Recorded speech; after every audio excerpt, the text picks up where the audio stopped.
தங்கவயல் கோரமண்டல் ரயில் நிலையத்தில் இருந்து டாக்டர் அம்பேத்கர் பள்ளிக்கூடம் இருக்கும் இடம் வரை ஒரு காலத்தில் அடர்ந்த காட்டு பகுதியாக இருந்தது. இந்த காட்டில் அரிய வகை வன விலங்குகள் வாழ்ந்து வந்தன. குறிப்பாக காட்டு முயல்கள் கூட்டம் கூட்டமாக வசித்து வந்தன.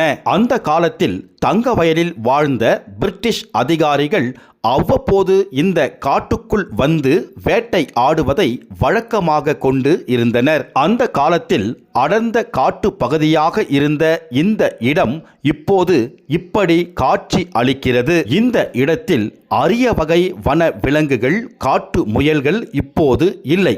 மேலும் வனவிலங்கு வேட்டைக்கு அரசு தடை விதித்துள்ளது குறிப்பிடத்தக்கது. சரி, அந்த காலத்தில் இந்த காட்டில் பிரிட்டிஷ் அதிகாரிகள் எப்படி வேட்டை ஆடினார்கள் என்பது குறித்து தங்கச்சுரங்க நிறுவனத்தில் மேனேஜர் ஆக பணியாற்றி ஓய்வு பெற்ற திரு ஆனந்தராஜ் அவர்கள் விளக்கி கூறுகிறார். இப்போது பார்க்கலாம்.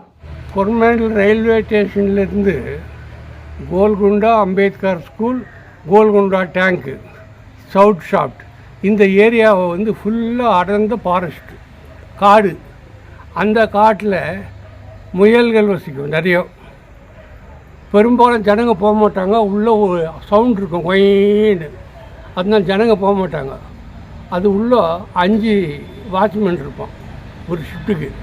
அந்த மரங்களை வெட்டாத பாதுகாத்துக்கிறதுக்கு அது இருந்துச்சு.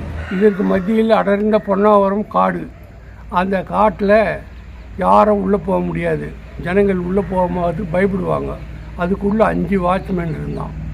முயல்கள் நிறைய இருக்கும்.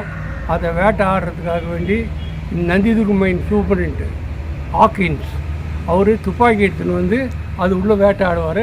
அந்த காட்டுக்கு பேரே சூப்பரண்ட் தோப்பு. அப்போது அவர் வரும்போது நாங்கள்லாம் போயிட்டு வேடிக்கை பார்ப்போம். அதை அந்த துப்பாக்கி சுடுறது, அந்த முயல்கள் ஓடுறது, அதெல்லாம். இப்போ அந்த காடே இல்லையே பார்க்கும்போது. இல்லை டோட்டலாக இப்போ அது பூர்ணமாக அழிஞ்சு போச்சு. காட்டுக்குள்ள ஆயுத பூஜை போடுவாங்க, ஆடெல்லாம் வெட்டுவாங்கன்னு சொன்னீங்களா, அதை பற்றி சொல்லுங்க ஐயா. வந்து வருஷத்துக்கு ஒரு முறை தொழிலாளர்கள் ஆயுத பூஜை நடத்துவார்கள். அது ரொம்ப பெரிய பிரம்மாண்டமாக ஒரு ஞாயிற்றுக்கிழமையில் நடத்துவாங்க. அது நடத்தும்போது ஒரு 100-200 ஆடுகள் வெட்டி சந்தோஷமாக போவாங்க. இதுதான் பொன்னாவரம் மரம். இந்த மரம் தான் இந்த காட்டில் ஃபுல்லாக இருந்தது.